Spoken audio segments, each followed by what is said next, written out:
Hello everyone and welcome to Twisted Tracklists with Mike Barkoff for Live Free. Today I'm going to be going over a musician that I know personally's albums. I am only going to be doing one video for three different albums just because of the fact that I'm trying to help her promote her upcoming album. I'm filming this in February, but this is going to be releasing in March, close to when the single, the debut, first single off of her fourth album comes out. I don't know the name of the single or the album yet myself, but I will be listening to them. I'll update it so that that is in the description below. Because of that, I don't know the name of it, but go check out Sarah Kellysen's latest single. This video is Twisted Tracklist over Sarah Kellysen's first three albums: Transition, Casual, and Rainbow Rhythm. Um, these are all great albums. She has mastered the ability to, especially with the first album, do a lot of genres. The second album is a really good personal piece, and the third album really builds off of that second album, I feel like. At least that's kind of the way I interpreted it, in terms of taking everything a step further, and cementing it. It's the second album times like four. The third album is, for me at least, with a lot more in depth personal tales and more, whereas the second album's more of a melody of a certain thought or theme. The third album's more, this actually happened to me. At least that's kind of what I got. But I really like Sarah Kellysen's music because it's got that Mac Miller type of feel to it, I think, where it's very open to interpretation. I also get a lot of Andre 3000 kind of vibes, where it's a performer that can master a ton of different stuff, a ton of different beats, whatnot. I mean, just hearing that song "Year 3000" makes me think of Andre 3000, that might be why I made that connection. But I mean, really. So without further ado, I'm stumbling over my words, and I apologize for that. Without further ado, I will begin with Transition, Sarah Kellysen's debut album. The first six songs on here are all, yes, the first six songs on here are all the same. What I did for the first album, I want to kick off. Sarah Kellysen does a really good job at track listing her albums. So this was actually very difficult for me to do and make. I she said that she liked Twisted Tracklist, and I just kind of offered, "Oh, I'll do that for your albums." And I wasn't expecting it to be this much of a challenge. The easiest album to do was the second album, and even then it was more, I was listening and I was kind of like, this is another way I could kind of make that album, come across. The only thing I could really do with the first album was move two or one second here, move one, two songs. Well, I guess three songs, but all I did was I moved three songs across this first album. So the first six songs are all the same. What I did was I took the EDM type of songs, kind of dubstep, upper tempo. I don't really know what she would clarify the genre as. To me, they kind of sounded like EDM. They had kind of a lower low of a bass, but a higher tempo, higher pitch tempo.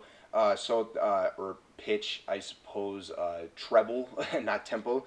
That EDM to me, I would say, I don't really know for sure what she would call it. I'm not a dubstep professional or even a rock and roll professional, but what I did was I took those two dubstep songs, what I would clarify EDM, but maybe not, and I moved them so that it's a rock fuse song, a dubstep, rock, dubstep, rock. So how that looks at track six, I'll actually just go through real quick and I'll stop at this last rock and roll song. Fairy Tale, Wonderland, Relapse. Sorry, I thought I had four fingers up when I was on the third track, and I was like, that's not right. Oh, okay. Fairy Tale, Wonderland, Relapse, Hotel Hangover, Wildflower, Human in a Box, Catwalk, Married to Rock and Roll, The Other Side, Dead Love Floats. I'll stop right there for now. So what I did was I made it so that instead of having all the rock and roll songs grouped together with the dubstep songs, I made them intermixed. I think that makes the album seem less planned, quote unquote, which isn't a problem at all. That's just something that I think kind of adds to a little bit of context for a lot of albums, is giving it more life by making it seem less conceived, I suppose. I know that's uh, paradoxical. I know that's a paradox of a thought. I know it is. But I mean, it really is one of those things where it's kind of reverse psychology, and you make the album be heard a lot differently from that point forward. You could also take, this was an early idea that I had when I was listening to this. You could also take the rock and roll songs and put them on an EP, and take the dubstep songs and put them on an EP, if you really wanted to shorten transition. Uh, I did play around with that idea, but I didn't end up doing that, just because I think that the first album really has a good cohesive theme. I just thought that 3 rock and roll songs followed by 2 dubstep songs would be better, kind of mixed and mingled. And they're right in the middle, and right there, that's what I mean. I have to give Sarah some props for that, because a lot of artists don't do that. A lot of artists will just have those kind of rock fused songs like all over the place. This is something that it kind of reminds me of the way that the Eminem show is set up, where you have Act 1, Act 2, Act 3, Act 4, and then you have skits separating it. There's no Act 1 or Act 2. I mean, there's no Act 4. The Act 1 would be tracks 1 through 5. Act 2 would be tracks 6 through 7, 8, 9, 10. 10. So Act 3 would be the longest act, with tracks 11 through 12, 13, 14, 15, 16, 17. Tracks 11 through 17 or 16, what did I say? Acceptance up until Redemption. That would be Act 3. And I really think that it works because there's themes that Sarah is highlighting on the first portion of the album that kind of vanish a little bit with the rock fused ones, where I think she was having more fun, which is definitely not a problem at all.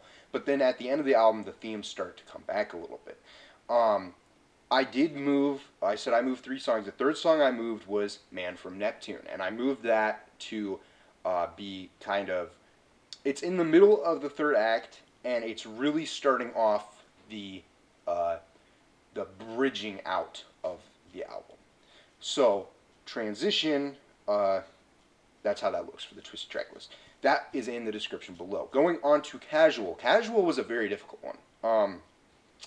Again, the track list was really well done, but the only reason that I set it up this way was because I kind of looked at the themes and I said this album could kind of have a bit of a depressing tone to a happy, cheerful tone. Even though the songs aren't really depressing, it sounds like, I'm trying to think of how to word this, like Deceptive, Better Days. Those are the first 2 songs. The actual version of the album, give me a second here, starts off with Let's Be Casual and Open Up Your Heart. I moved those more pride chants to the middle of the album because I wanted the first half of the album to be kind of somewhat, they're the songs where she's more, I think, talking to the people that she wishes understood her a bit more. And then when you get into, and I'm sorry if I'm not understanding fully all these songs to Sarah. Like I said, she's like a Mac Miller type, where I think all of her songs are so, you can really interpret them in a different way. She told me before I listened to her songs that she intends for them to be kind of the songs that you like go to sleep listening to, or like you're really tired listening to. So that is how I listen to these albums. So I don't know if I, possibly missed out on anything because I was, sleeping or, close to sleeping. Not sleeping, but close to sleeping, when I listened to the albums. But I took the songs off of Casual that I thought just had more of a bad connotation, kind of, somewhat, and I put them at the beginning so that way you're starting off with kind of the challenge. Deceptive, Better Days. Better Days is like, there's going to be better days. Face of View, Ride, Out in Line, Circles, and after Circles, it starts with the more chantier, cheerier songs. I know that those both aren't words, but that's what I'm trying to say. Open Up Your Heart and Kaleidoscope of Pride. I said "Open Up Your Heart" really weird because I was like, did I just say that one? No, I didn't just say that one. Okay. Those two I tried to plant basically right in the middle, and that's where the album really stands, in my opinion. And I wanted that to be the peak of the album because those two songs are really the ones that are, as well as "Let's Be Casual," which is right after "Kaleidoscope of Pride." I forgot to mention that one. Those three songs are right there, the peak of the album, and they really take that album from that kind of negative connotation somewhat to spinning the ship around and being like, no, like, basically her coming to the surface and saying, I'm proud of, who I am and what I'm all about, and that's what I really wanted to go with here. That's why "Let's Be Casual" is the last song before the last four songs on the album: "Home of the Heavens," "Fall to Pieces," "Summer Fountain," and "Ascension." So the album starts with "Deceptive" and it ends with "Ascension." That was even something that I thought Mac Miller would have done. Like I said, this album did not need that, but I just thought that would be a completely different way to look at the album.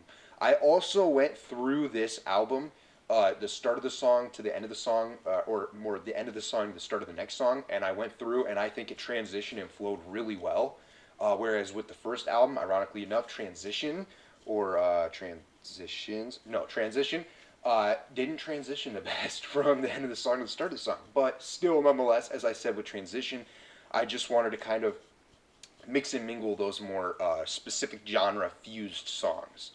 Moving forward, Rainbow Rhythm. This was probably the easiest one to do because I will say right off the rip, Rainbow Rhythm is personally, it's kind of hard for me to say. Casual is a really good album, but I think Rainbow Rhythm takes it by just a hair as being my favorite of the Sarah Kellysen albums. The songs are longer, the personal experiences are a lot better. Not better, but they're. It feels like more of a personal album. Like there was less label interference, and I'm really excited for her fourth album because of that. Because it is her first solo album. This album is coming out in October. As of right now, February. The first single will be out. I'll probably release this on like a Monday, so the first single would be out on the Friday. Then she has another single coming out over the summer sometime. I think she said in like that June to August stretch. But I'm really excited for the fourth album. And I'll do another video where I discuss all of her albums and what she was going through as she made them, as well as this, which I'll release closer to one of the singles. But that fourth album is going to be crazy. So definitely check out the single, check out the album. But let's get into Rainbow Rhythm. The only song, I added two songs on a Rainbow Rhythm. I added the Forbidden Summer remix, which is down at the very end of the track list for the album. So after Rainbow Rhythm, the title track, it goes Forbidden Summer. The downtown, one second here. Downtown Oa Lounge mix. I hope I said Oa right. So that is the very last song on this version, the Twisted Tracklist. Then I took another song of hers that came out in, I believe it said 2019, called Xmas Gift, obviously Christmas Gift. I took that and I placed it after Year 3000 because in the song Year 3000 she's talking about how she's, I'm trying to think. Is it I want to be with you until the year 3000, or I'm seeing dreams of you? One second here.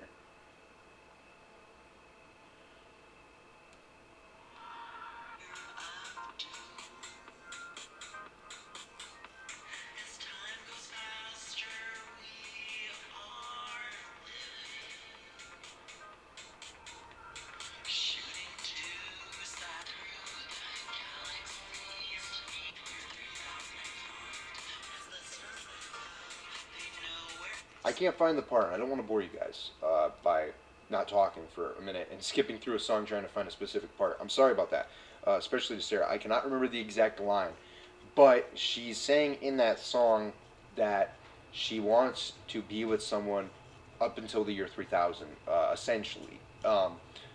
She sees herself with that person for a very long time in the future. At least that's how I took that song. That's how that means that's how that song is. Sorry.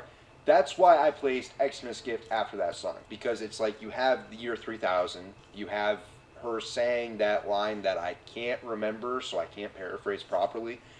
but she's trying to find that forever person. And so Xmas Gift I thought would be great after year 3000 because it's like, hey, you got your forever person, the Christmas gift of getting that forever person, that person that you wanted by your side in the year 3000.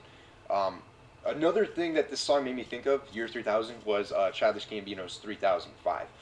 I don't know if Sarah listens to any of these people, but seriously, I mean, she she sprinkles a lot of really touchstone interconnectivity stuff into her music that like that year 3000 like makes me think of Andre 3000, makes me think of Childish Gambino's 3005. All that small stuff, that's why I like Eminem so much, because he'll make a song, my one second here, it's off of the Slim Shady LP, it's called Guilty Conscious. See, I hope you don't feel bad, Sarah, I'm having a hard time thinking at all right now. Guilty Conscious, in which he says, I can't think of this line either. My bad. He mentions Stan in Guilty Conscience off of the Slim Shady LP, which came out in February 1999. The Marshall Mathers LP, released in May 2000, has a song called Stan. Interconnectivity sprinkled throughout lyrics. That's what Sarah is really great at, and I think she can build herself a really good career and a really good niche, because I think that's where she's headed. That year 3000 song, it brings I don't remember what it is that Frank Ocean has, because he made that album Channel Orange. Channel being like a TV channel, but orange was kind of how he was feeling. He was seeing orange and feeling orange type of emotion. That's really what I get out of year 3000. It makes me think of Andre 3000. It makes me think of Childish Gambino's 3005. And it makes me listen even closer to the song itself because of that interconnectivity, because of that feeling. She has that. I am struggling right now. I can't think of the word, but it's where you write and you can easily visualize what the writer is writing. I try to do it in my scripts. That way, when actors are reading my scripts, they can visualize the scene even better, and they can be like, I see what he's saying. And then it kind of livens them up even a little bit more to that film. Like, oh, yes, this part. I remember this part. I can see it so vividly. Okay. It brings that excitement out of them. I try to do that, and I think Sarah, who is really good with helping people write scripts, she helped me kind of form the plot for Knock, an upcoming film of Jared Van Houwen's that will be out in November. I'm writing it, and I'm also starring in it. One of the people in it, I don't like to say starring in it, because I'm the least trained actor in this movie. If I had the chance to not act in this movie, I probably wouldn't be acting in this movie. It is going to be fun, don't get me wrong. I'm playing a complete psychopath, so I'm really excited about that. But she helped me form this, the plot lines with her character. Sorry, I'm struggling so much, man. Jeez. But she helped me form those plot points. And she's really good at writing. She's really, really good at connecting things, themes, thematics. Hey, what if we connected this by doing this, and then it kind of connects to the reality of the issues at hand this way and this way and this way. And that's just when she's writing a film, not even a script, but just a plot of a film with a partner. Like, I couldn't imagine if she wrote her own film and went free with those thoughts. Like, she could do some crazy stuff with a film. So when it comes to her music, she's going to be doing some crazy stuff. So, with that said, if you haven't heard Sarah Kellysen, check her out. She was on our podcast in January. Go check that out. Obscure Nick is a business that she's running where she talks about child actors and kind of the problems they go through. Go check that out. I'll put the link in the description. I'll also include the link to the podcast, and I'll include the links to the Twisted Tracklist. What I was saying is, if you don't know her, go check out her works. If you have heard of her, but you've only seen her act or anything like that, go check out her music. And if you've only heard her music, vice versa, go check out her films. She's a wonderful person. I'm really glad to be collaborating with her, and I'm really excited for her fourth album. Sarah, I wish I knew the name of the single, because then I'd say it right now. But Sarah's single is coming out I don't even know the date that this will be coming out. I was about to say February 4th. I'm filming this on February 24th. I'm so behind on days. I think that's because I was heavily promoting G-Max Dear Crush that came out on February 4th. But Sarah's single will come out this Friday. I don't know if this video will come out on a Monday or a Wednesday or what, but check it out. I will include the link in the description as soon as it comes out. And thank you guys for watching Twisted Tracklist. Have a great day. Whew. Sorry about that. Sorry about tripping over my words so much, but I really do appreciate you guys watching all this. Sarah Kellysen will also have a histography coming real soon. Now, I already said goodbye, so now I'm going to click the button for sure. You guys have a good day. Thanks again for watching Twisted Tracklist. Mike Barkoff, live free, subscribe.